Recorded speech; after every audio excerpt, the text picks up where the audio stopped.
So, here's a question for you.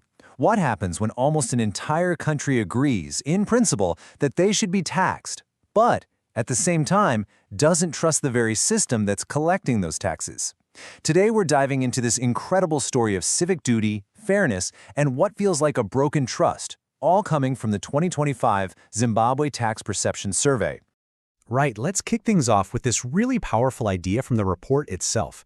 It says that taxation isn't just about money, it's a social contract. That phrase, social contract, is going to be the key to understanding everything we talk about today. So, what do we even mean by a social contract?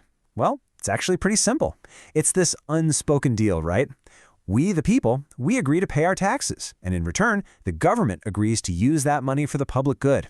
To build roads, run hospitals, and just generally keep the country going. It's supposed to be a two-way street, one that's built on trust. And that leads us to the first part of this whole story. We've got to establish the foundation. Do the people of Zimbabwe even agree to hold up their end of this bargain in the first place?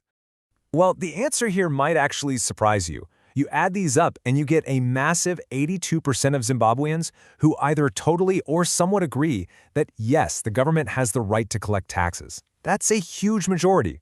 So here's the takeaway. The foundation is solid. The basic principle is accepted.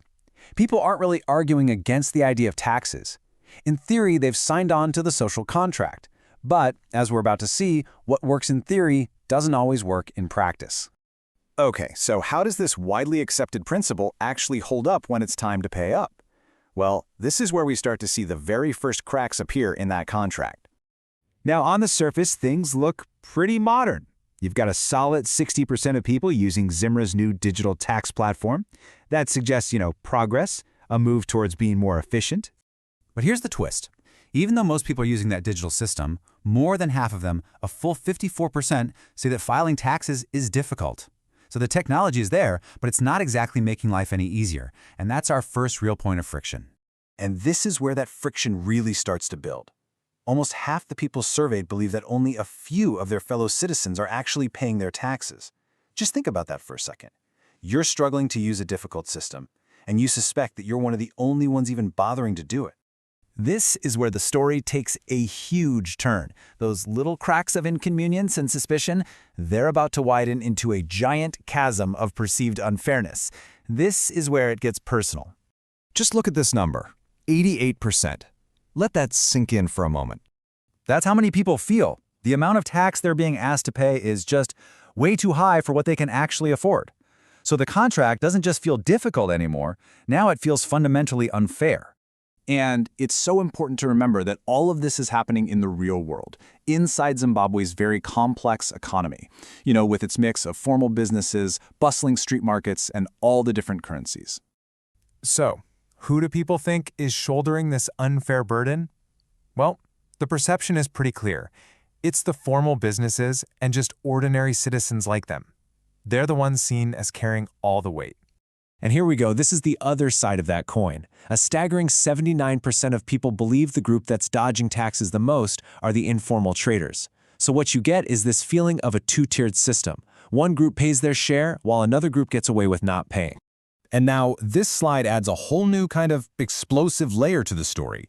It's not just about who is seen as evading taxes, but the suspicion of how they're doing it. A massive 78% believe that your social status, your political connections, that's what really determines how much tax you end up paying.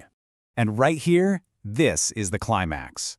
When the burden feels too heavy and the system seems rigged to favor the connected, that social contract we talked about, it doesn't just crack, it begins to completely unravel.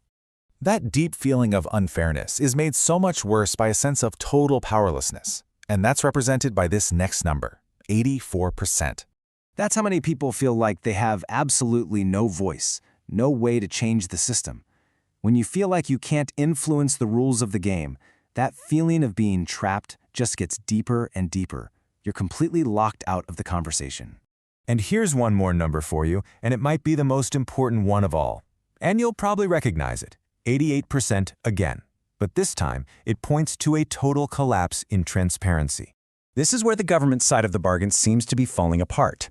Remember that two-way street? Well, citizens feel like they're paying their share, but nearly 9 out of 10 have no clue what's happening to the money after they pay it. The trust is just evaporating. So let's just pull all these threads together to see the full picture. You've got an unbearable burden, a system that people see as biased, a public that feels like it has no voice, and a government that a whopping 69% believe is not using their money responsibly. This isn't just a list of complaints, this is the anatomy of a social contract that is strained to its breaking point. And all of this leaves us with the single biggest question that this survey raises. It's a story that started with agreement, right? A shared idea of what it means to be a citizen. But when all the evidence points to a contract that feels completely broken, the challenge isn't just about fixing the tax laws anymore. It's about figuring out how on earth you can rebuild trust itself.